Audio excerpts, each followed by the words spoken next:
Okay, it is 7:02, and I will call the Jamaica Selectboard meeting to order for Monday, July 26th. First item, as always, so just ask if there's any last-minute items to add to the agenda. Do we have anything? And there's probably a few, there's certainly people in the audience there will gather up any of those things in the public concerns. So, first item on the agenda is to approve the minutes from our last meeting, the July 12th Select Board meeting.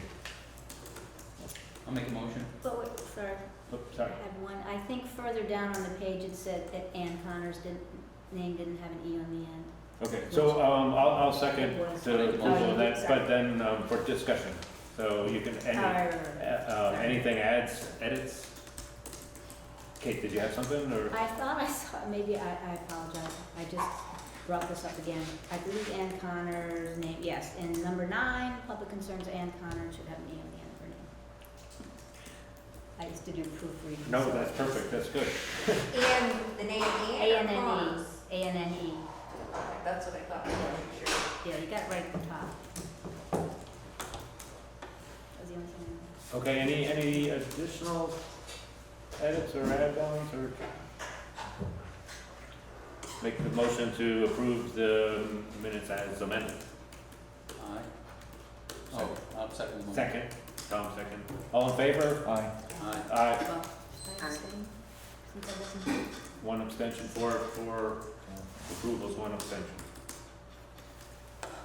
All right, so the next item on the agenda is, we have a representative here from the Windham County Sheriff's Department. And I'm so embarrassed and apologize. I did not write down your name, I apologize, but maybe Andy can do the proper introductions here, so, okay. Captain. Captain Paul Sanatero, Windham County Sheriff. Sorry, thank you. I just apologize for that.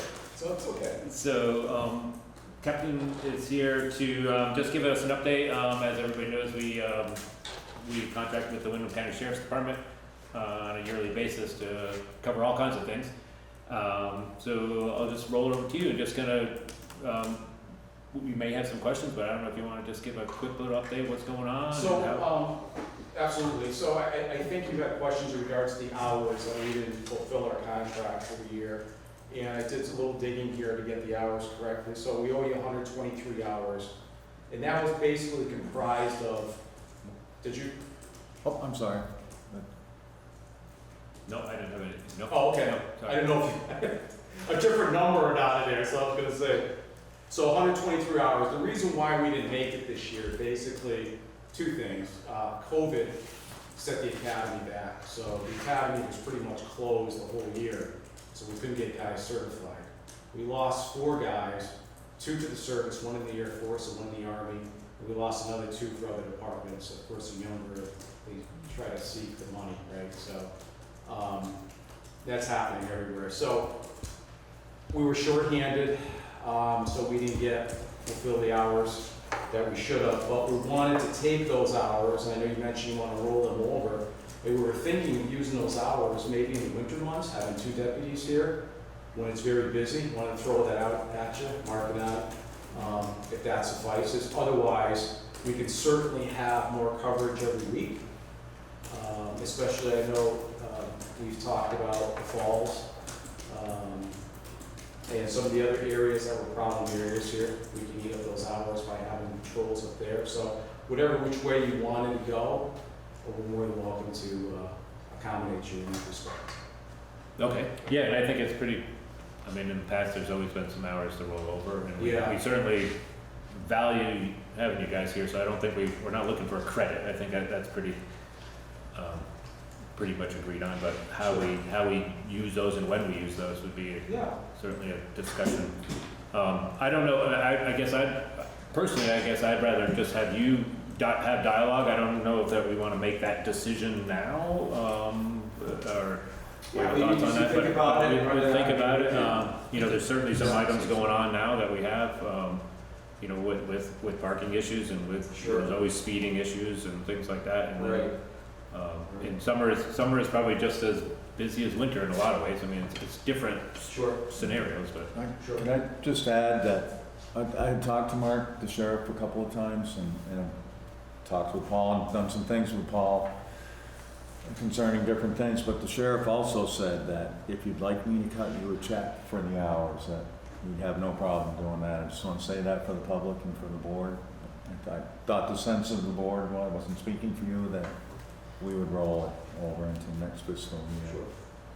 Sure. Yeah, whichever way you want, I mean. I just wanted to mention that he That's did not say what I'm that. saying. Yeah, yeah. Okay, I know there's been some issues at Pikes Falls. I talked to Last Andy. weekend. Yeah, I talked to Andy today. I know at Hampton Falls, we've thrown all the signs up there. I don't know if that's helped, I believe it has. It has, it's definitely, the signs that you provided and your help in getting FBR to put up easily visible signs to Okay. show where the parking is permitted Okay, have made a significant difference. The road hasn't been blocked since June. There were a couple of very hot days in June where there were cars that had effectively blocked the road for anything bigger than a small car. Trucks, fire trucks wouldn't have been able to get through, but that hasn't happened this month. great. And I find occasionally people park still right underneath the sign, but it's very helpful to be able to point to the highly visible sign and say, look, that sign says no parking in the Newton County Sheriff's Department. Good, okay. It is a help. That's good, okay. And I know that Mr. Renfro from the Forest Service said he was gonna put more signs up, which he did, so. Yeah, they're working on getting additional signage up there, but they did temporarily put up 2 large signs. I guess they haven't put them on permanent mounts. They mounted them temporarily, but they are visible. I know when you and I were looking at it, we both noticed that the temporary signs they put up last summer to designate their permitted parking area, very small and set back in the brush, so people couldn't see where the parking was permitted. They fixed that by temporarily putting up the large signs. Okay, good. So, Could Charlie identify himself for? Oh, yes. Yeah, I'm Charlie Peck. I'm a member of the Jamaica Planning Commission now. I was a member in the past also. I live very close by to Hamilton Falls. My house is the closest house that you can see from the road before you get to the Hamilton Falls natural area. So the parking problems and congestion and traffic issues at Hamilton Falls, I see it all day, every day. Yeah, and Charlie's been super helpful with not only identifying those, but helping with, maybe structure some other pieces of learning that we've taken away from up there that we can apply to to Pikes Falls. And sure. So I was thinking maybe we should throw some more signs up there, or give them the highway if they wanna put them up at Pikes Falls. Is that something that, I'll leave it with you? Have some signs? My personal thought would, that would be super helpful. I mean, especially after what Andy had just talked about last weekend. I think a lot of times, we can assume maybe they're ignorant and they just don't know exactly that they shouldn't be in the middle of the road, but if there's a sign there, it's always helpful to point it out. So we can drop those off, or we give them the highway, or whichever we wanna do it. Board, all right with that? Yeah, Yeah. totally fine with that, yeah. I know we put them up last year, I think there's. Yeah, there's We some did a temporary ones. COVID We thing. did one when we temporarily closed it last year due to COVID reasons. You guys were great at just really proactive and fencing off the area and everything. But, Completely blocked off. yeah, But some Okay, so signs we- may help. We'll get those up there this week sometime? Sure. That way everybody- sure, that'd be great. Awesome, yeah. I can do that. I know there's some issues on Depot Water Street with regards to some speed issues there. And I talked to Andy, and there's some cars that are burning up that area. And I think you were working with the town in regards to that ordinance. Yeah, so Charlie's been helping with that too. Yeah. I know you talked to Mark too about that. Yes, I did, and Okay. his comments, I sent him a copy of the first draft of the ordinance. His written comments are very helpful, Okay. and they're gonna be useful in improving that draft. It's gonna be some time before we'll be able to, the Selectboard has a number of policy decisions that they have to make before the draft can be finalized, but we're gonna move it forward as fast as we can. Okay. One issue that has recently been identified is that Water Street and Depot Street are posted at 25 miles an hour and have been for some time.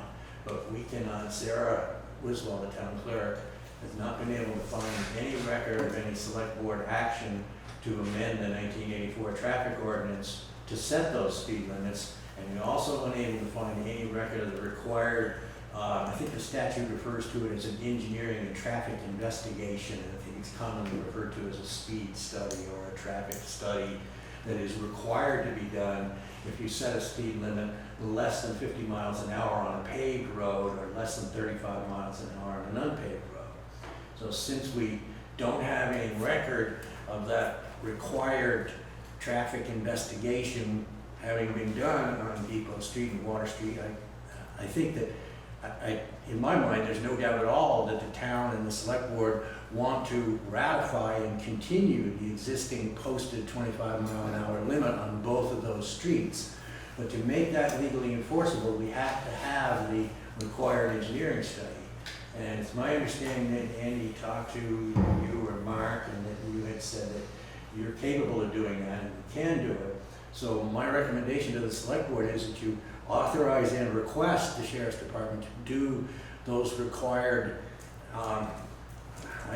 I think I'm quoting the statute in saying engineering and traffic investigations is the technical term for it. But anyway, it needs to be done before we can adopt a new ordinance to make those existing posted limits enforceable. And my understanding is it is something that's a part of our contract, and all we would have to do is let the sheriff's department know when, and maybe turn off our signs on that road to make it, you know, non-biased or whatever. Sure, they'll just let us know when they're. So that was another thing I asked Yeah, and I think we Captain to speak about. That's So right. we would just have to ask him, set up a time, or that we'd have the signs off. Terry or Tom can deal with that. Yeah, Terry or I can do it, I can shut that So off. we could right there. coordinate that sometime. Okay. Soon. One quick. Go ahead, Jessica. Yeah. So, to Charlie's point, it would probably be useful, rather than making the sheriff's department do this twice, for us to, one of the topics that we have to cover, as Charlie was mentioning from a policy perspective, is where we want to deviate from 50 miles an hour on paved roads and 35 miles an hour on unpaved roads. So ideally we'll make a very quick, it's not, you know, it doesn't have to be very detailed. If you look at the town of Londonderry model, it's very quick. It shows just the intersections from here to here and what the road is, what highway number it is. And you just give the department that list, that definitive list that we're interested in including in the ordinance, and then they can do the work on that one list. We can either everything gets, you know, it's kosher to go ahead and make that restriction because it makes sense within the sheriff's department's guidelines, or it doesn't, and then that can go to the department. But I do think it behooves us to get together with, you know, maybe have people contribute from the town where they have concerns. We know a bunch of them, but we may want to add some and then give that full list to the sheriff's department. You know, I'll add to that a little bit. That certainly makes total sense that we want to be very defined on what we want to do. Charlie and I had a conversation last week, and some of the thinking, and not to say it's right or wrong, but some of the thinking is to define the top of the list, I guess, right now. I mean, obviously Depot Street, Water Street, and I don't know if there's any other roads, I'm just looking at my list, but not to get too bogged down and try to identify too many of them, and to work strongly and as quickly as possible to get the revised traffic ordinance in place, to walk through all the steps. And then if there are additional roads, I mean, it's just another way to go about it. If there's any additional roads, we can always do an amendment to the ordinance to not tie up too much in the timing of it all, and don't want to tie up too much of your time now. I mean, that's a strategy decision, I guess, as far as what the board needs to decide. Because obviously Depot Street, Water Street are super important. I think we've already determined, there's some other roads that are already, I got some quick notes. The basic height falls, right. As long as Yeah. if we just have all the suggestions in one place, the Right, list, right. and hand that to the sheriff. That's all. Right, Because I suspect it's not going to be much beyond that right. either. He said they were easy to do. Yeah. You know, if we have to do one here and there, even after the ordinance has been, we can do them later. Yeah, Charlie, do you want to add to that? Yeah, I wanted to add to what you and Jessica are saying, that What I've been trying to do in developing the draft of the update to the ordinance is to identify and include the existing posted speed limits on every road in town. And Yeah. I believe, I have checked the ordinance and the amendments to the ordinance that are posted on the town website, which Sarah has informed me is the only record that she's able to find of select board actions related to the setting of speed limits. And speed limits have been established and signs are posted on Coal Pond Road, Turkey Mountain Road, Pikes Falls Road has 2 speed limits, one 25 miles an hour close to the village and 35 miles an hour for the rest of Pikes Falls up to the Stratton line. And River Road, which is posted at 35 miles an hour. And my analysis so far is that the only 2 streets or roads that we need to have a traffic analysis or engineering and traffic investigation done by the Sheriff's Department are Water Street and Depot Street. I think the others are already covered. And Jessica, I'd be glad to Even explain. Pikes Falls? Excuse me? Yeah. Even Pikes Falls? Yes, Pikes Falls, we have a record of the amendment of the ordinance that Okay. established the speed limit of 35 for all of Pikes Falls Road except for the stretch of 1,067, I think, feet from Route 30, which is set at 25 miles an hour. So we have that record of the ordinance amendment to set that speed limit, and there's a provision in the statute that says that lack of evidence of a traffic and engineering investigation shall not invalidate an ordinance if the speed limit has been posted for more than 5 years from the date of adoption of the ordinance. So I went back and checked the date of the ordinance amendment, and it has been greater than 5 years. So that, essentially, that grandfathering clause, that lack of evidence of the traffic and engineering investigation will not invalidate that speed limit. So Excellent. I believe that the Pikes Falls speed limit, I think, is valid and enforceable and can be incorporated The only into other the thing, new. Greg, that I was thinking is, to Charlie's point, he's done his independent investigation. You know, Keith and his crew obviously are on the roads all the time. So to the extent they could be kind of a due diligence gut check that there aren't other posted signs out there. For sure, That should yeah, be yeah. included in the study. Right, right. Yes, it would be very helpful if anybody has any information about any roads in Jamaica other than those that I just mentioned that have existing speed limit signs, please let me know. Yep, that's a good point. All right, Karen, I'm sorry. You said you went back through the records to see if a study had been done on Depot Street? Not specifically whether a study had been done, but whether or not the speed limit Speed limit. had There's no gone record of through. any, we can't find any record of any select board action to amend the ordinance or any other select board action, any vote or entry in the minutes showing that the select board ever acted to establish the speed limit of 25 miles an hour on Water Street or Depot Street. It's very possible. It that could the have been select board done, Did but- that and the right. record was lost. There was a lot of talk about that back in the 1990s. I don't remember. Remember we had, I didn't mean to interrupt, but there was a 15 mile an hour speed limit stabbed into the school sign, and that was totally illegal. We had Right. to take that down. We knew that we needed to do a study, a traffic study at the time, and I can't remember if one was done or not, but we talked extensively about it.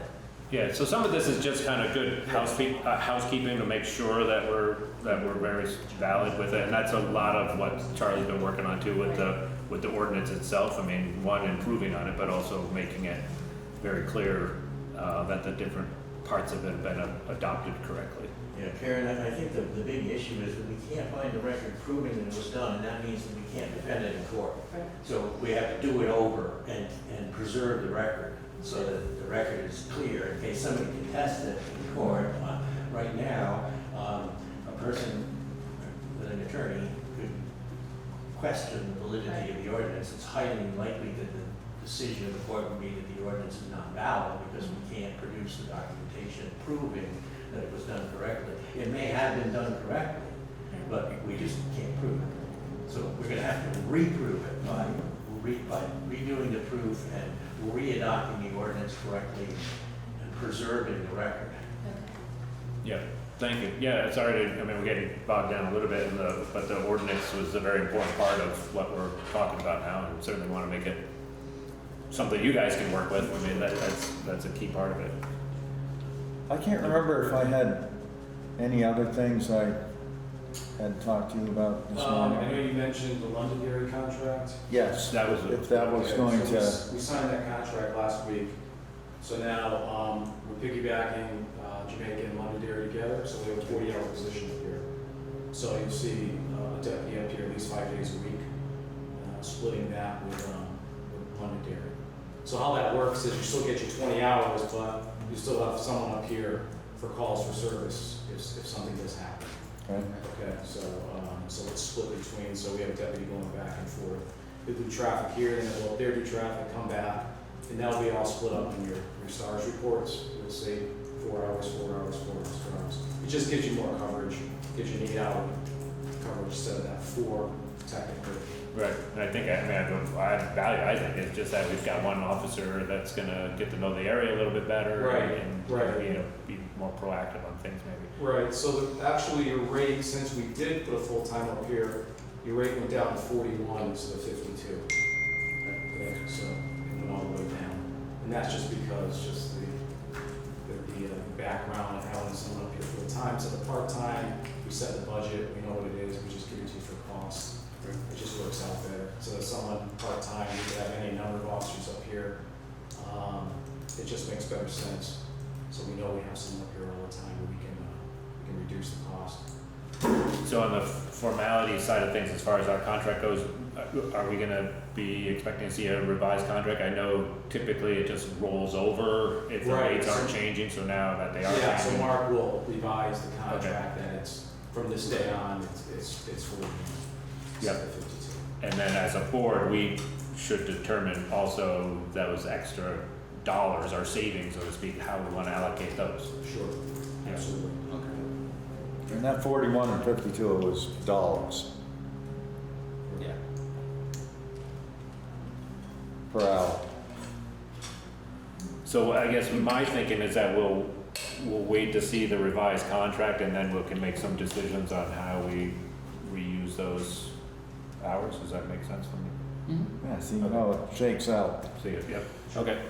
Okay. Yeah, those are actually the 3 things I have on the list too. I don't know if there's any other questions or any other concerns or. Charlie?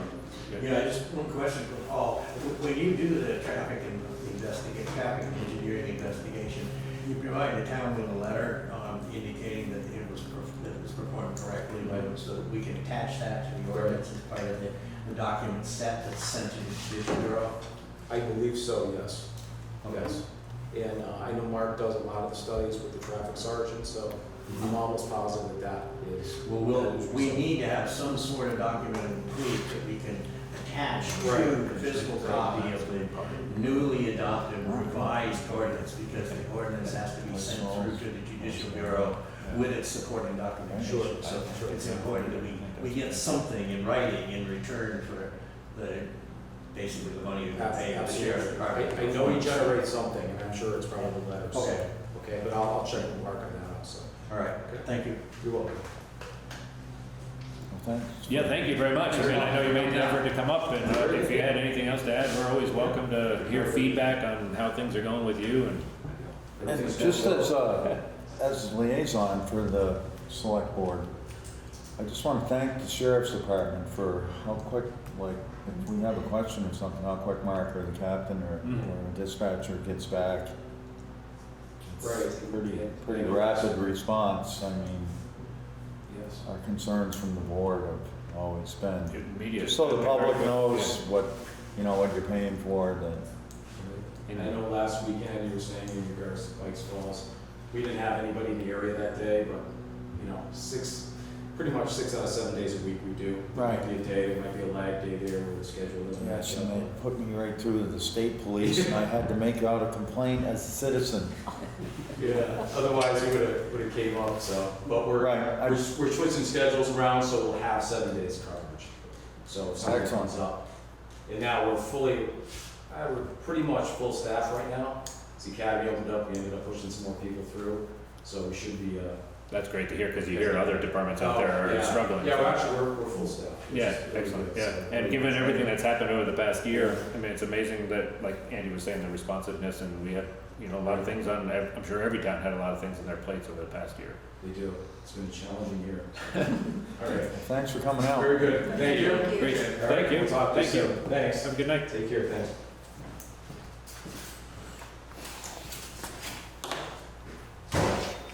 Okay, I'll just ask Charlie real quick, I think we've touched a lot on the next item on the traffic ordinance. I know Jessica has been working too on this, I mean, I think we touched a lot on it. I don't know if you wanted to add more, or, let the board know what the next steps are, or things that you still need to know.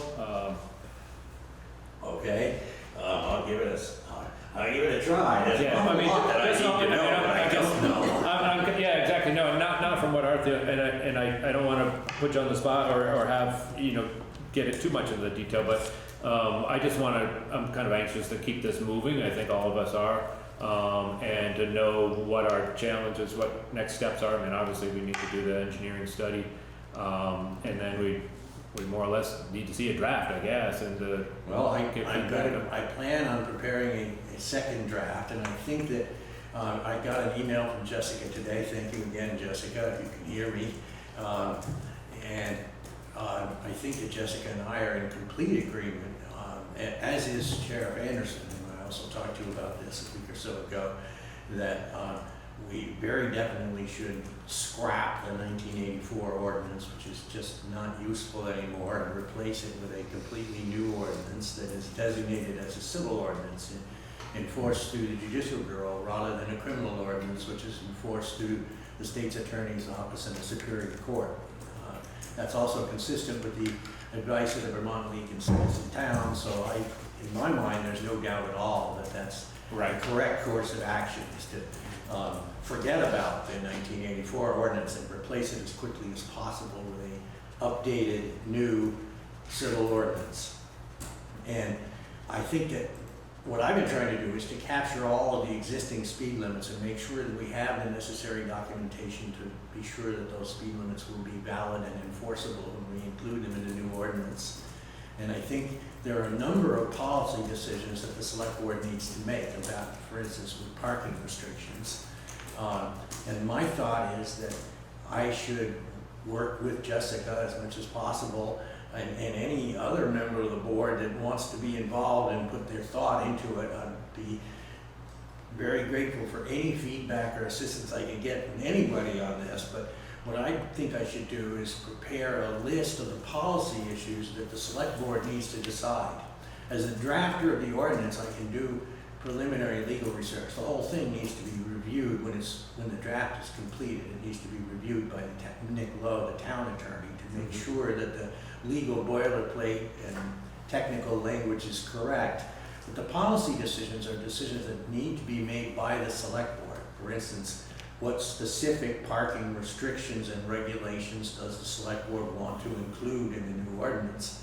So my thinking is to make a list of those policy decisions that need to be made by the board, and distribute that to all of you as far in advance as I can of the meeting at which you intend to discuss those issues on that list and work through them and make those policy decisions.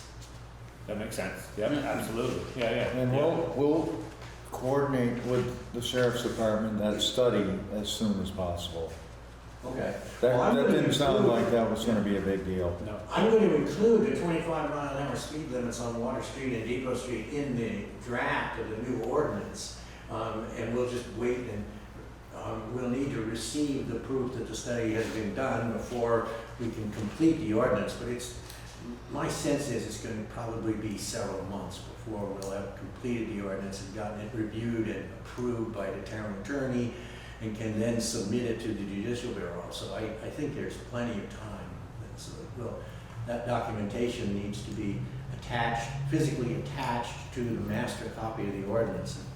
And I will work with and help Sarah as much as I can to help her to learn the process of the town clerk needs to certify the adoption of any town ordinance, including the updated traffic ordinance. And there's a specific procedure that has to be gone through, but basically the town clerk affixes her signature to the master copy of the ordinance that has the signatures of the select board members. That's the record copy that has to be preserved in the town records, and it's the copy that we submit to the court or the judicial bureau to demonstrate that the town has a valid ordinance that the judicial bureau should enforce. And I think that previous town clerks have not realized the extreme importance of making sure that the town clerk's certificate of a valid adoption is affixed to the master copy. So before we get to that stage in the adoption process, I'll go through that whole process with Sarah and show you exactly how it's done and give you the boilerplate language that you need to sign to certify that it was properly done. Sounds good. Yeah, all right. Thank you. Yeah. Yep. So then the only thing I would add, or am I speaking over someone else? No, Oh, okay. you're on. So, one of the documents that Charlie had pulled together as part of this exercise was the Londonderry Town Traffic and Parking Ordinance, which is clearly based pretty well and slavishly on the current template that's recommended by the state, which is very plain. It's plain English, it's very clear, and it you know, to Charlie's points, in addition to the secretary, the town clerk certification, it does need to have certain magic words in it, language in it that's taken from the statute. So we have an excellent model that's empty. It's kind of like a house. And then we have, which is provided by the state, and then we have what Charlie found, which is Londonderry's implementation of that model.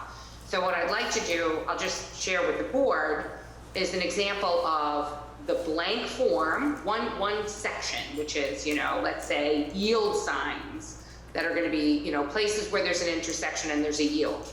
Here's what it looks like blank, and here's what it looks like filled out. And Charlie's going to make the list of, okay, here's all the sections that we have to decide as a town. Are we going to fill them out, or we're just going to leave them out of the town ordinance? And we can then look at Londonderry, which is pretty complete, and see, oh, this is what it would look like completed. Like, this is how much detail we're going to have to come up with. This is the, you know, and we can make an educated decision as to how voluminous we want the ordinance to be, or how less voluminous. And I'll reiterate that I think to involve Keith or some members of his crew to kind of, you know, weigh in as well. It would just be wise, because that's what they do. They're on the roads all the time.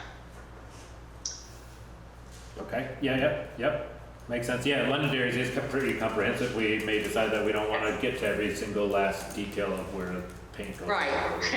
Agreed. It's just a good example. Yep. Okay, anything else on that? That's Yeah, good. just Thank you. one thing is that I previously, I think it's probably almost 2 months ago now, distributed to every member of the select board copies of all that documentation. The first draft that I prepared, a copy of the Londonderry ordinance, a set of my notes on questions and issues related to the first draft. And I'm wondering if all of you still have those documents where you can locate them. I know it's an awful lot to read. It strained my eyes and strained my brain to read all that stuff and then put it together all in one email. But would any of you like me to resend that set of documentation to you? I know that Jessica asked for that, and I did resend it to her. Anybody else want it resent? Yes. You can, because I don't remember. I don't recall. I can Yeah, resend it huge to everybody. document.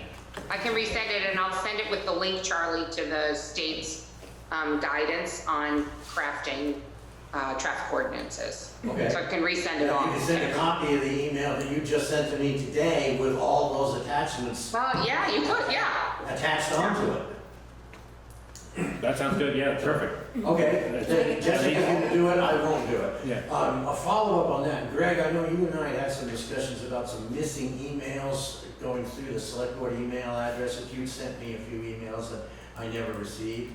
I'm wondering if has that issue been fixed? I looked at it a little bit. This is Tom Tolbert. I haven't found anything that indicates that there's a problem. But Yeah, and I haven't seen it other than happening people again, or hearsay, just- people saying, I sent this, it never got to the other person. What I would need is very specific I sent this email at this time on this date, they never got it. And I would also recommend people look in their junk mail to see if it maybe ended up in the junk mail. I don't know. I did check my spam filters, but I Okay. found out from Greg that he had sent me a couple of mails that I did not receive. I did check my spam. And I haven't seen it happen again. It may have been just some other hiccup, I don't know. Would you prefer that I resume using your JamaicaVermont.org address instead of your personal address? That'd be, yeah. That'd be all right with me, It because just- I've had trouble with my other one. Yeah, it helps me keep things organized, and if, again, just like Charlie has said, or anybody here, if you don't, if you think something was sent or know something was sent and it's not there in a day, or you don't get a reply back, then raise up a flag. Let me know, and I can look into it. There are some tools on the website, on the GoDaddy website, but I didn't find as many as I wanted. Andy, did you just say that you prefer it if I would send an email to you to your town box instead Yes. of your personal box? If that's where everybody else is getting them, I would. Yeah. All right. Because Yeah. Tom knows I've sputtered about my Gmail, Mm. or it's probably me, but. Yeah, I'll look sometimes at- it's I'll look just- at I have no one and problem, save I'll send it it. anywhere people want it sent. I was somewhat thrown off by Greg's observation to me that he had tried a couple of times to email me and I didn't get it. So, Yeah, all right. well, put that behind us, and hopefully it's something that was a Okay. temporary thing or whatever. So my understanding that Jessica will resend all of the documentation that I had earlier sent to all members of the select board. Sounds good, yep, Thank you, Jessica. Yes, thank you. yeah, Thanks, and I'll Jessica. copy you, Charlie. And Sarah, copy And Sarah Sarah. too, yeah, Yes, please. yeah. Got it. Thank you, thank you, thank you. Lots of stuff there.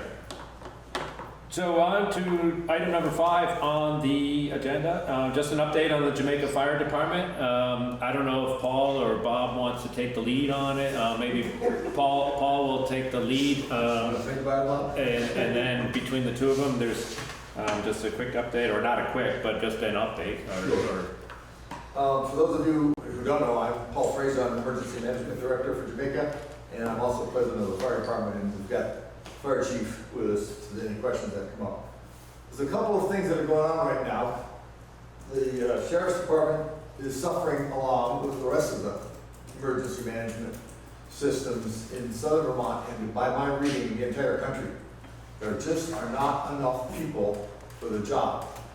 And the volunteer portions of it are complicated even more so than the people who are being paid. So we're all suffering a lack of people to get the job done. Some of you may have noticed we put a big red sign on the fire station looking for volunteers. And we need them badly. What I want to say today is that the kind of volunteers we need, yes, we need firemen and we need people to respond to those kinds of things, but let me give you a real quick list of the kind of things that we also need that we don't have. There's a firehouse host or hostess for mutual aid personnel. That's when we have lots of other departments in. Firehouse maintenance, cleaning, fire prevention personnel, fundraising agents, grant writers. We need a historian / photographer to keep track of what we've been doing for all these years and what we're going, and to use that as a basis for going forward, for example. We need people who know how to do the incident report writing. It goes into the computer, goes into the state of Vermont, and there's some things that have to be done correctly for that. We need parade participants, for among other things, people who have some experience with radio communications.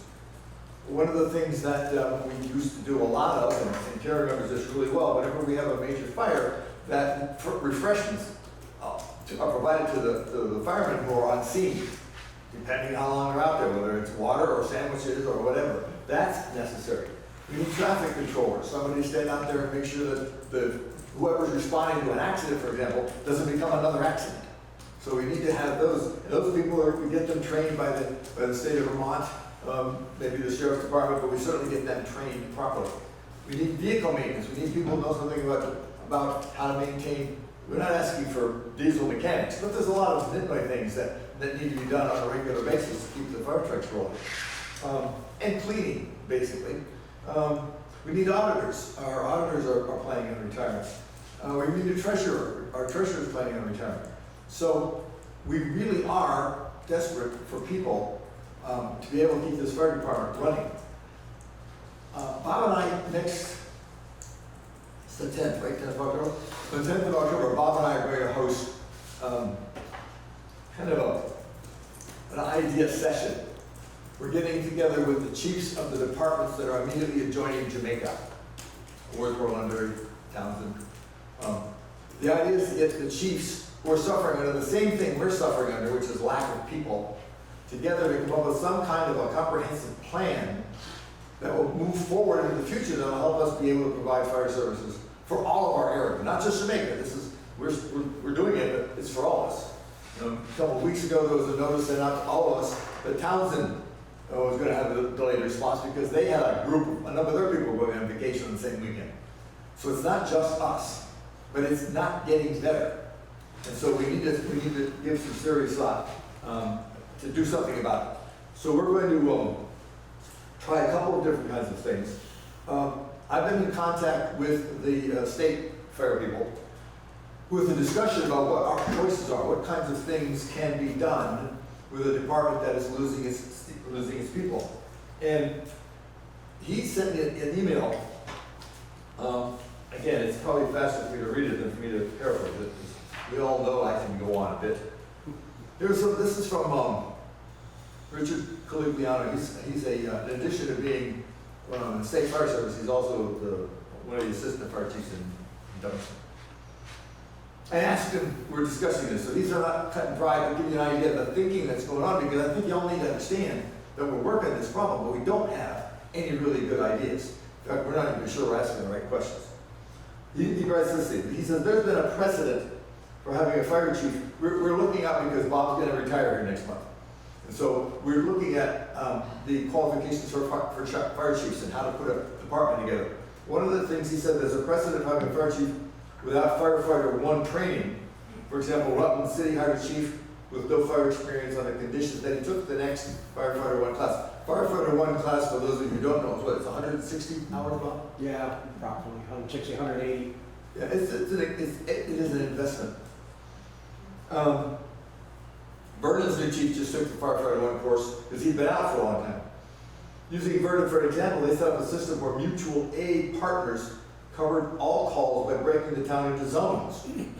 Now, mutual aid, for those who aren't aware, if we have a fire in Jamaica, even with a full staff, there's a real good chance we're going to need help from the agencies around us. So we have a mutual aid agreement with pretty much everybody between, I guess, probably Chester to Brattleboro, for help. And we all do the same thing. If they have a problem, we have a problem. And we respond to help them out as well. The other thing he suggested, we could appoint an acting chief with a 1-year probationary period to give him time to get the firefighter one class, and with mutual aid chiefs supporting the command of our situations. We always have to coordinate that with them. It's just another idea. The other possibility is set up a management committee to manage the department. This could be me, select board rep, mutual aid chief, something, to keep the department alive. Allows this committee to transition to a hiring team to select the next chief. So those are some of his ideas. Bob and I have been talking about others' ideas. For example, there's at least one department, in fact, one of our newest members came from a department where the firemen were on a pay-per-call system. So that when you get called out at 3 o'clock in the morning, we keep track of the hours, and then the individual firemen are paid per call. That gets complicated because if you're working for a department that is not part of the town, like ours, we do not belong to the municipality, that creates a whole structure that doesn't exist right now. So it's complicated, but it's not impossible, and it's one of the things we're trying to continue to consider. The other possibility that's been kicked around for a long, long time is to put in a regional department so that there's one department and lots of little regional satellites. That has complications because that means how long, what's the response time? Do we have to put a truck at one of these stations that are regional, and then we pay somebody to sit and do nothing for 2 weeks? It's not clear how best to manage these things. There's political ramifications because we're not a member, we don't belong to the municipality. There's physical complications because it's literally miles and miles, and miles translates into minutes, and minutes translates into taking a long time to put that fire out. So we have that complication. We don't have any really good solutions for these things. But what we're trying to do is first of all, we need help. Second of all, we are going to have to coordinate with all the other departments. they're hurting for people as well. So we're trying to come up with a plan to be able to pull all of our resources together to make it possible to continue to provide appropriate fire response to everybody in Jamaica. In the region, because we respond as well. Just for record, for those of you who remember, we had the Windham fire a couple of weeks ago, a month or so ago. Bob counted 15 different departments that responded to that. 15 different departments, some with multiple trucks. So that's kind of the way the system is set up to be able to provide adequate service to everybody. One last really quick thing. It's July, pretty near August. It's a really good time for those of you who have dry hydrants. If you have a pond on your land that has a dry hydrant, that's one of those, you see the red pipes coming out of the side of the creek, out of the side of the, well, creek or wherever we have that. It's a good time to get it checked out. I was talking to a contractor who's working on one of the fire dry hydrants that we've been working on. He said these things should be checked at least once a year, and they get clogged. You know, silt gets in there. Occasionally you get a fish that got lost. But the idea though is that if that dry hydrant is needed for your property, that's a bad time to find out it got clogged with silt. So if you've got one on your property, they're theoretically responsibility of the individual property owners. Get it checked. Get a hold of, there's a couple of contractors around who can flush it if necessary. Run a camera down, take a look at it. But it's way overdue in a lot of the dry hydrants. Again, Bob and I, our job is to try to keep track of what we can do to make sure this department is able to provide the fire services you all come to expect, maybe even more. But if you can help us, make sure you get get your hydrants checked. The other thing is please put your house numbers where they're visible day and night on the side of the road. They may be cute up on the side of the built barn, but if we can't see them and we're looking for your place, it's not that cute. I think that's pretty much the big pieces that I wanted to hit. If anybody has any questions. When did you say your meeting was? Your meeting with all the other? The 10th of August. August, okay. I thought you said October. I thought you said October. Scared me. I'm sorry, it's August, the 10th of August. Yeah, August. Okay. Right now, yeah, it's a Tuesday at 7 o'clock at the fire station. Again, this is just going to be fire personnel. Because before we start getting involved with all the other people that have interest in this, we really need to come up with some ideas so we know what the sound. We need to at least sound like we know what we're talking about. And right now, the reading I've done around the entire, all the fire literature that comes my way online and magazines, they're all hurting. All the departments are hurting. There are departments around the country who are closing. We've had a couple in Vermont that closed and then they restructured and tried to open again. We can't rely, if you're in a city and you've got an enclave that doesn't have a department, you step across the block and there's another department. We're a long way between departments around here. We're a long way between water supplies all around here. So it takes a lot of coordination, but that's the pitch for the department. Any other questions? We gotta stop talking because I can hear my voice is gone. Sarah's sitting there saying he's got 2 more minutes and he's gonna have to shout because his voice is Buster. Anything else? Thank you. It's definitely it's a huge importance, and hopefully not necessarily hopefully, but hopefully some creative solutions come out of it. It is a challenge for not just fire departments, but any other kind of volunteer organization at every level. The alarm went off last night and I looked out the window there across the street from me. So you could be a volunteer real quick. And thank you, Bob, for all your service. Yes. Absolutely, yes. All the Thank years you. you put into More. it. It's gonna be More awesome. thank yous later. Yeah. And we, of course, will keep you guys appraised of whatever we find out. We're not operating in the dark. We want you all to understand what's going on. Yeah, throw ideas out there or whatever. You know. Feel free to throw them at us. Right. Thank you. Okay, thanks. On to item number 6. Terry is joining us here. There's a couple of things. Just a quick update on. I would say quick update. Quick. The tax rate, I think I put it up on the drive. It's here and it needs to be signed. Yep. So the resident rate is down 11 I cents, saw that, yeah. but that's because they put a moratorium for 2 years on the penalty for the above the block grant spending. So potentially in 3 years it could go back. Depends on what happens. And hopefully we find a solution before that, right? Yeah, but it depends on what they're redoing the weighting study, so that may help us. We will have to see what happens with that. The non-resident rate, I think, went up by 2 cents, so people will be surprised.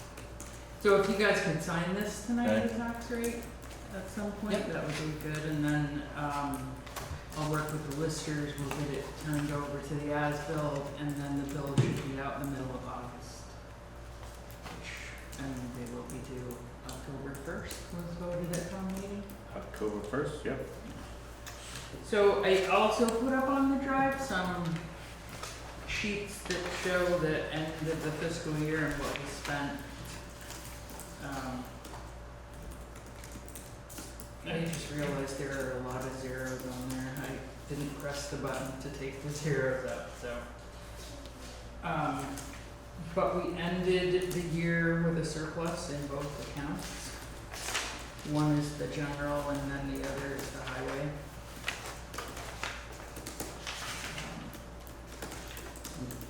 Why? Is there something why we have a surplus? I mean, I'm just curious. We I just- think we actually in the highway, we got some extra money because of COVID. They didn't, instead of giving out grants, they gave everybody an amount of money. So that was about 25,000, I think.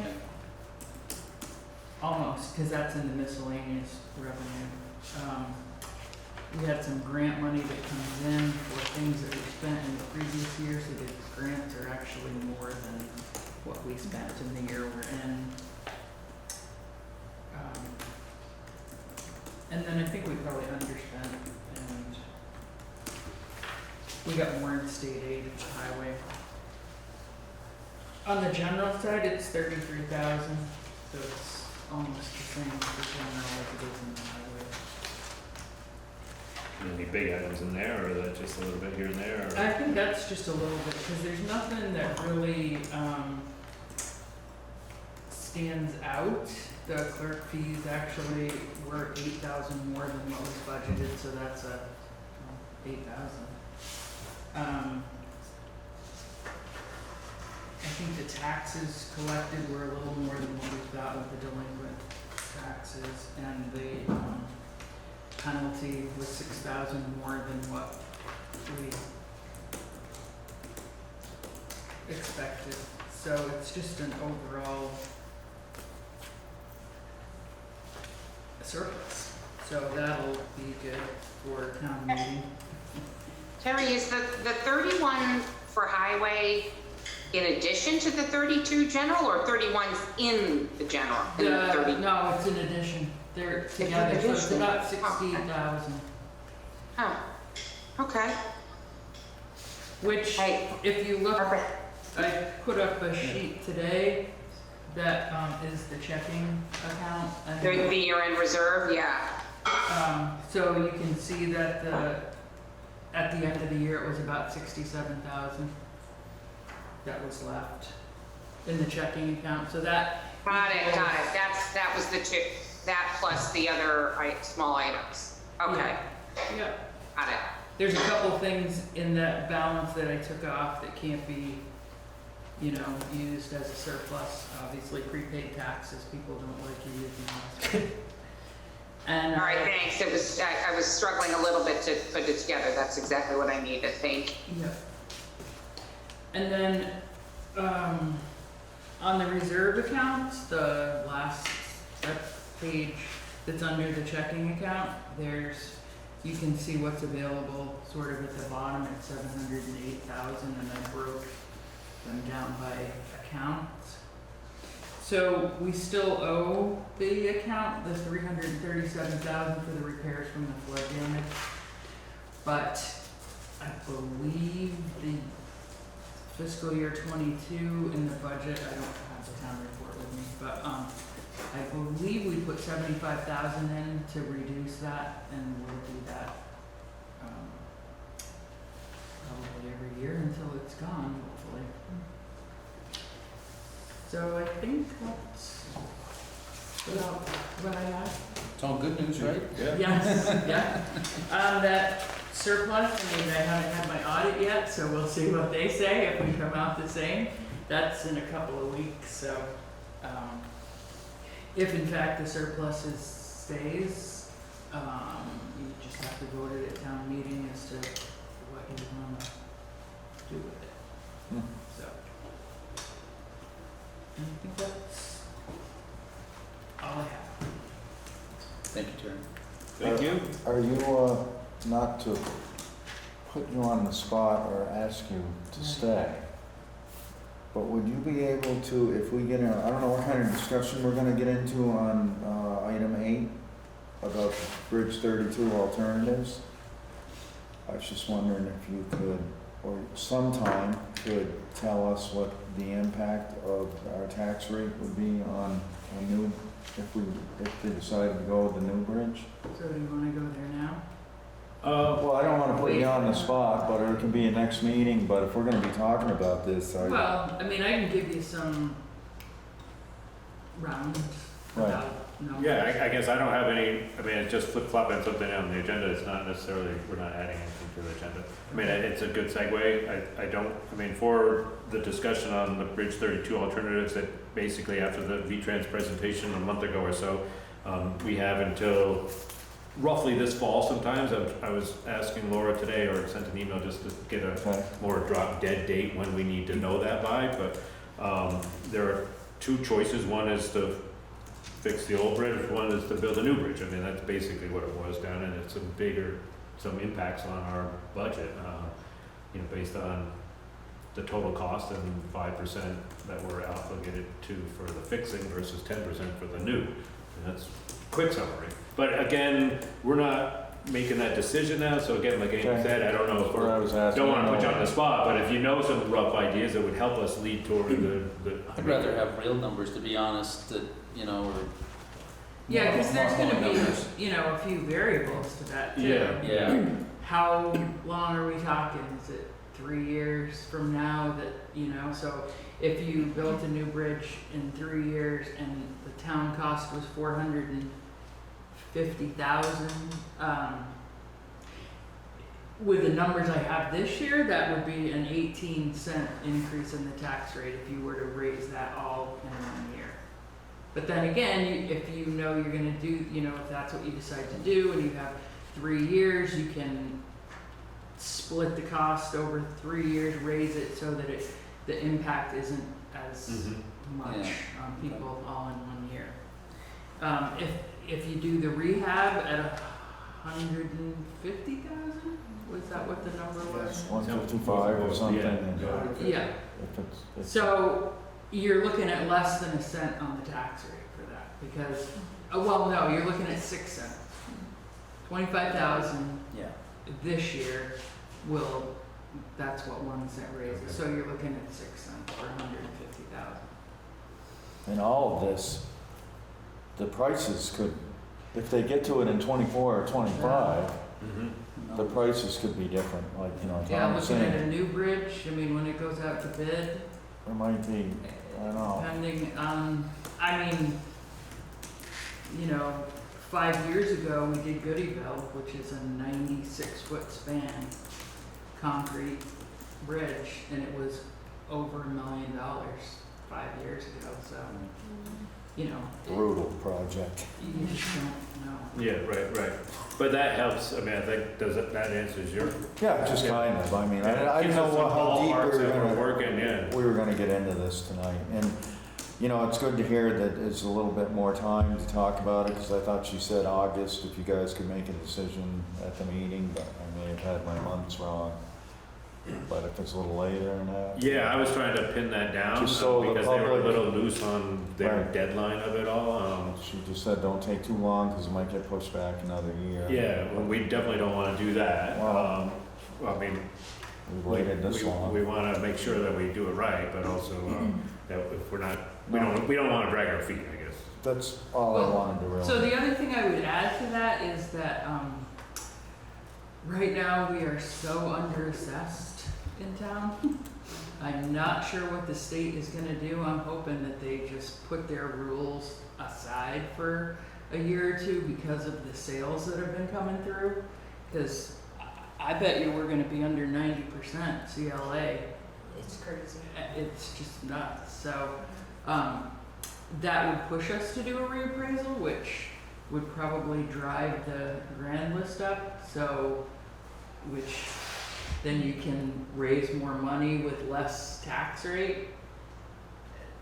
That's just another thing that's gonna come into play probably, so. Is that something that's actively being talked about? No, well, not really. I don't think I have heard To nothing. hold off on the rules, so to speak? I That's haven't We haven't heard heard that. anything about that. We're hoping because we've had such crazy sales. Yeah, but I think every town across the state almost is Everyone has going that. through that. That's why I'm Just hoping that the us. state will say, look at every town and say, ooh, you know, maybe we better suspend this Don't for react a so year or quickly, two and yeah. then see where it comes out, because I can't even imagine. I mean, we've gotta be close to 20% COD too, so. And What does that, will what does that trigger mean? Coefficient of dispersion. Okay. I'm trying to think in plain terms. Basically, that everybody is not paying their fair share. There's, you know, a lot of people on one end of the spectrum or the other. Either there's lots that aren't paying their fair share, or it should be, let's see, 20% I think is what triggers a reappraisal. Mhm. So the more under-assessed you are, the higher it drives it at, and the lower it drives your CLA. And the lower your CLA is, the higher it drives your school rate. So What's the CLA, sorry? common level of appraisal. Thank you.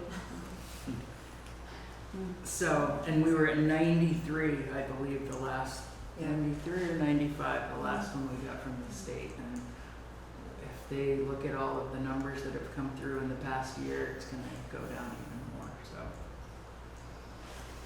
That's why So is- if you're over-assessed, it's good for the school rate, but if you're under-assessed, it's bad for the municipal rate, so. Okay, well, good, lots of moving pieces. Thank you. Thank Yeah. you. All right. So, I mean, just to finish out on the, I mean, since we're talking about the bridge, there's some decisions that need to be made. I think there's also some pieces that we still need to investigate a little bit, to, you know the full impact, both financially and, you know, a couple other things. Like Joel, I had some email correspondence with him today, but he's been, in communication with the Army Corps about what their project looks like and if there's any potential combinations of, having them help out if they're gonna be working on needing a temporary bridge and any of that kind of stuff, so that's kind of in discussion. And then there's the obvious choices, I mean, the long-term cost of not just building a bridge or fixing a bridge, but the long-term cost of maintaining each one and that kind of thing. I was trying to get that piece from Laura Stone from V-Trans, about the long-term cost of, you know, you can look at what it costs to build or fix, but then if we're obligated to maintain both bridges, if there are two of them and a new one and an old one, and, you know, the cost of that going down the road too may just change how it looks, so.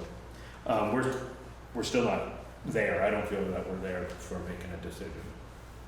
But I don't know, to be honest, I don't know what the triggers are to say, when are we there to make a decision? So that was the other reason, trying to get an absolute or a little bit closer timeline from the state on when we need to know, so we can keep it on track. Any other thoughts on that? I mean, yeah, okay.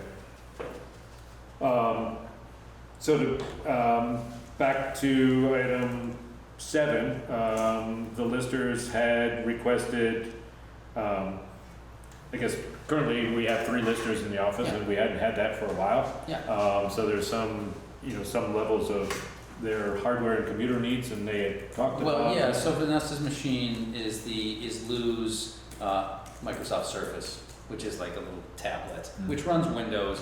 I've been called in a couple of times to troubleshoot, and it's like, I feel that she just needs a new computer. Yeah. It's a standard Windows machine, we hook it up, and then the tablet can be used if people are on the road and doing things like that. So Right. it's not like we're eating that and throwing it away or anything like that. But I think from a usage standpoint and from an ease of use and troubles and all that, it would be better to replace the machine. Right, yeah. And I think the real reason to get the tablet to begin with was to go on the road to do some of our Right. assessments. And Lou was very tech savvy, so I mean, for him, he could play around and get it to work. Yeah, yeah. And, these people are less tech savvy, so it's, it's calling me and get it fixed Yeah. and they can't print or locks up or whatever. So I think it's been more stable in the last couple of weeks. I haven't heard too much, but there was a couple of days where I was coming in.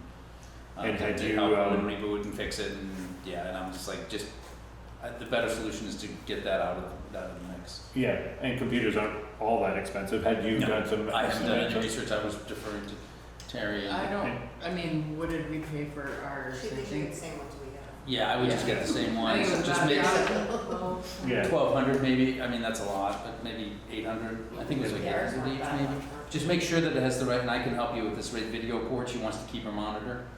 So make sure that if it has a HDMI or has a VGA or a display port, whatever it is, that we get one that has that in it, else she's going to lose that monitor. And we don't want And we that. have some budget built in for Yeah. those types Yeah. of things, so this is not.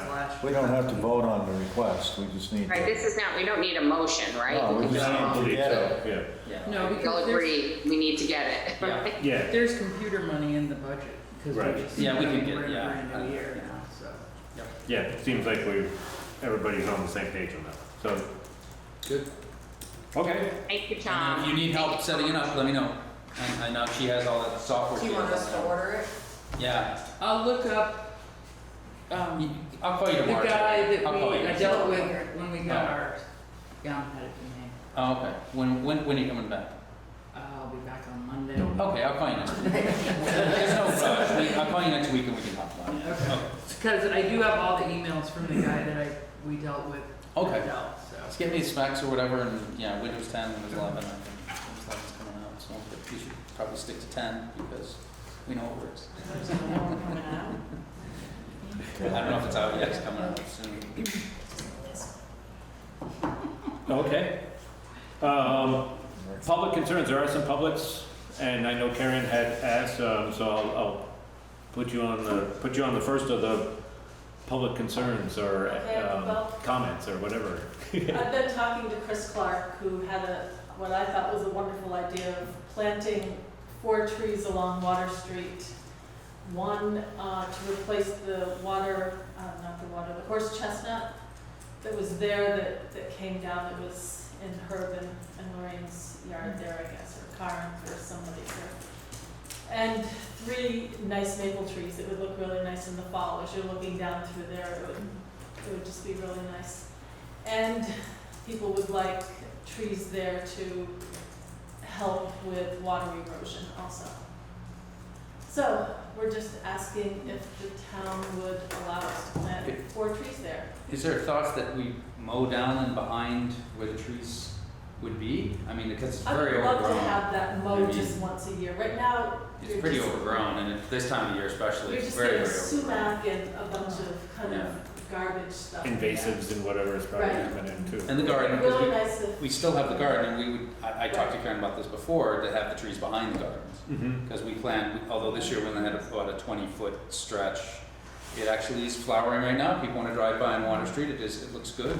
And we hope to expand that down next year, or this fall actually, is to work more on that and kill some of the weeds and that, so.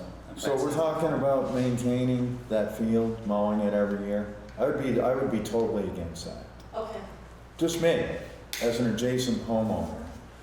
I mean, All of that stuff it has roots, it's getting a grip. Another thing is, I know that there's some wildlife back there. Mhm. There's at least one, there's there's a den of foxes that are reoccurring. There's at least one. There's pups I've seen. And if you take a walk out there, take a look at what's laying down, what's coming down at night. I'm gonna get a game camera because there's bear coming in and there's deer laying down and that. I mean, you can see where they're bedding down. I'm all for the trees, but I don't want, you know, that's okay. But then I would be against like clearing it out. There's some wetland back there. Well, I'd like to see it all grow in. I mean, if we put some trees in, so many feet back from the sidewalk. I mean, I saw that whole thing unfold. I saw all that land go with the houses on it. And then there may be some talk about putting a pond in there for the fire department. I don't think that's gonna work. I mean, we really gotta think about what we do with that property there. I mean, I don't wanna disqualify myself because I'm speaking for my neighbor that's below me there. And I can't speak for the Valentines, but I saw where my ladders ended up in the last flood down in Raymond's driveway. And, I mean, my lilac bushes are lilac bushes that my wife's parents brought from New York when they bought that place. Had a good deal to do with saving the property.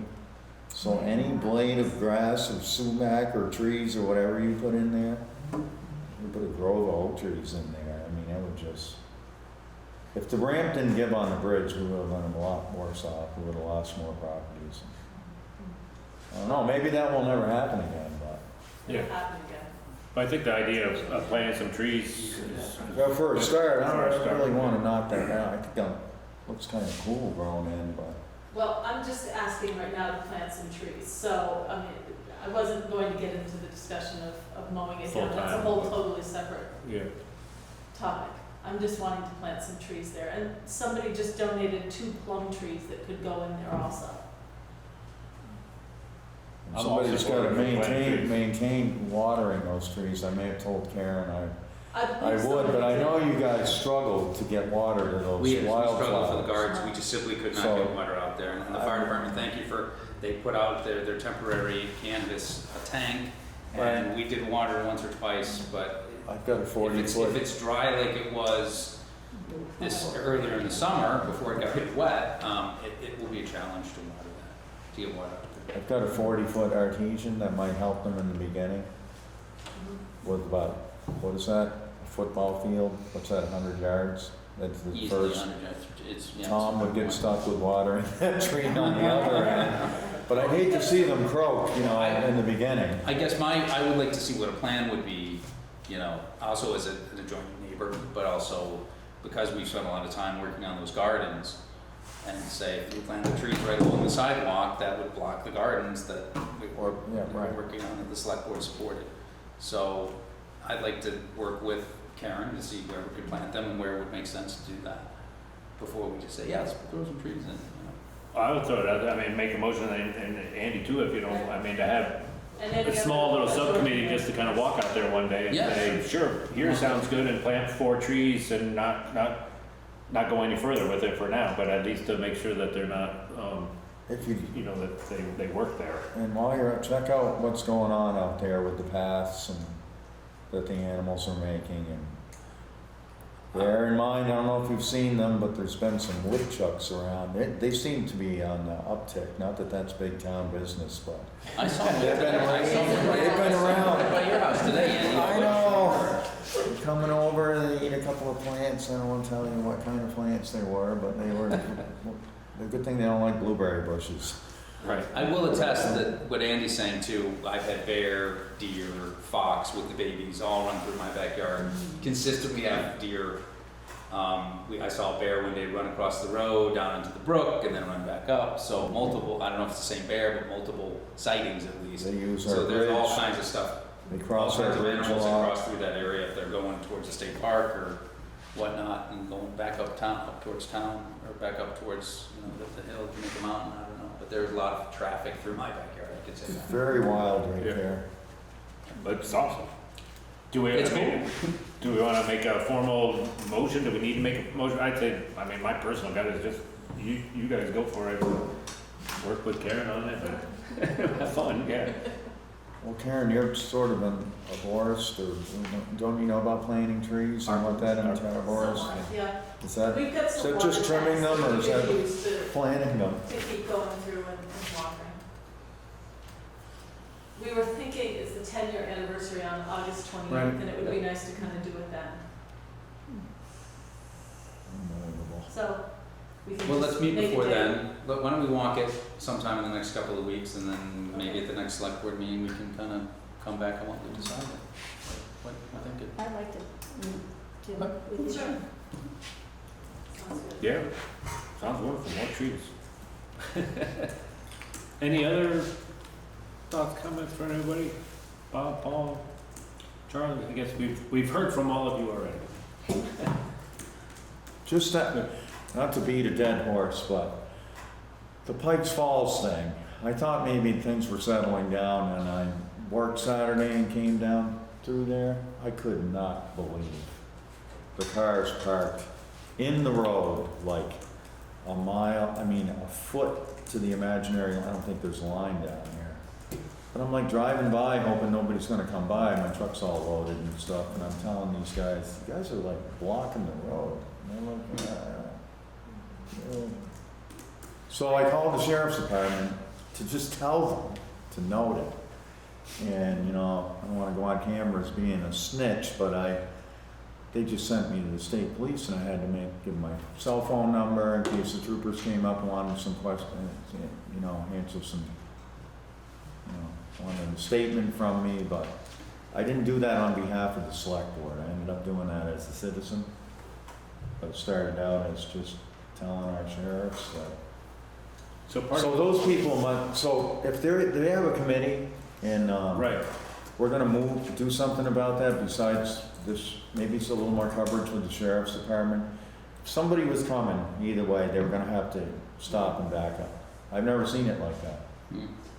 I'm never either. All like Connecticut, Mass, all the way down to Galewood. I imagine E. coli numbers had something to do with that too. All summer long, they've been really high, and then the Right. last one had No, been really I low. went by there one really nice day, nobody was there. So I thought, oh, everybody's like, So do And the we, Gibsons park their truck at the end of their driveway just to block it, so it's a people good wouldn't thing they block did that them. day. Yeah, Yeah. it's, so we contract, as far as painting lines on the road, the yellow line gets painted every year on the class 2 roads. Is there anything in there to paint a white line?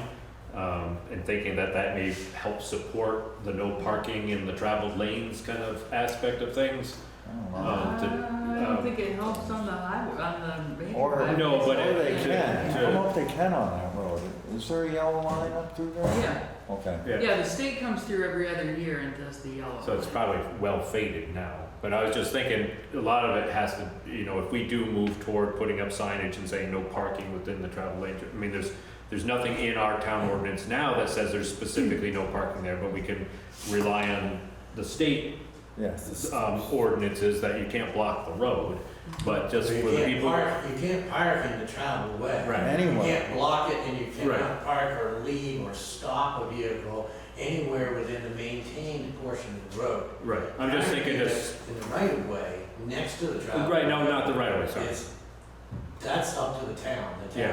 town can permit or prohibit parking in the right of way adjacent to the travel way. But state law is very clear. So if they're parked on the blacktop near the Pikes Falls swimming hole, they're violating state law, and it can be ticketed as a state offense. Well, I was just thinking It has how. nothing to do with the Jamaica ordinance. No, right, that's what I was thinking, how we can support the sheriffs to identify that they are parking in the traveled lane for the person who's gonna argue the fact that is on the pavement, does that mean traveled lane, or is it within the white line, which it may be much more easily to interpret. I would say all of the pavement is the. Oh, we would say that, but Yeah. just saying, if there is a white line there, it's gonna be a lot. That's what the state statute Or says, too. signage. The The maintained signage portion we of the can have road.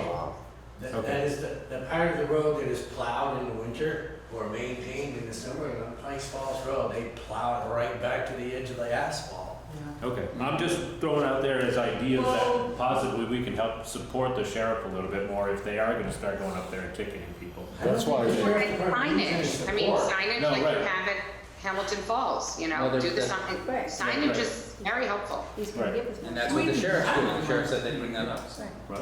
We can have the lines painted. No, I I mean, just think Bill it- Joyce would probably do it, he's the one that did the except crosswalks you out there. can't get any line paint. Right. Well, The Yeah, okay. state just Well, we did the could white do- lines yeah, out here, yeah. but Right. we don't do that. Well, anyway, that's probably why the sheriff's Yeah. department directed me to the state police. Yeah. 'Cause- There are 4 parking spots up there. Right. Anyway, I didn't mean to bring that up again, just Yeah. so they know that haven't dropped the ball on that. Do you think? Andy, I think what Ken said, Nothing Carl was bad saying about was that he people help. turned it to the state Okay. police. Yes, Let's Give get, 5 minutes. yeah. He All turned right. it to the state police because they didn't have a deputy. No, enforcement. that's No, what he right, did. right, yeah. But I was like, hello. Okay, yeah, no, it's an ongoing thing, and I know that, I mean, I haven't heard from the Pike Falls Committee. so Okay, no, I just I think that, making an observance and right, passing it on. that's. Okay, any other, public comments? Okay, Do you wanna, yeah? I'm gonna, well, yeah, I moved to find that premature general public knowledge of a health issue would clearly place various homeowners at a substantial disadvantage because of the select board discussing the issue in public. I'll second I'll it. make a motion. Tom make a motion I'll second the motion. All in favor of accept the motion to go into executive session, say aye. Aye. I, And then then we actually do go into executive session. I move that we enter an executive session to discuss said health issue under provision of Title I, Section 313A1A of the Vermont statute. I'll second. All in favor? Aye. Aye. I.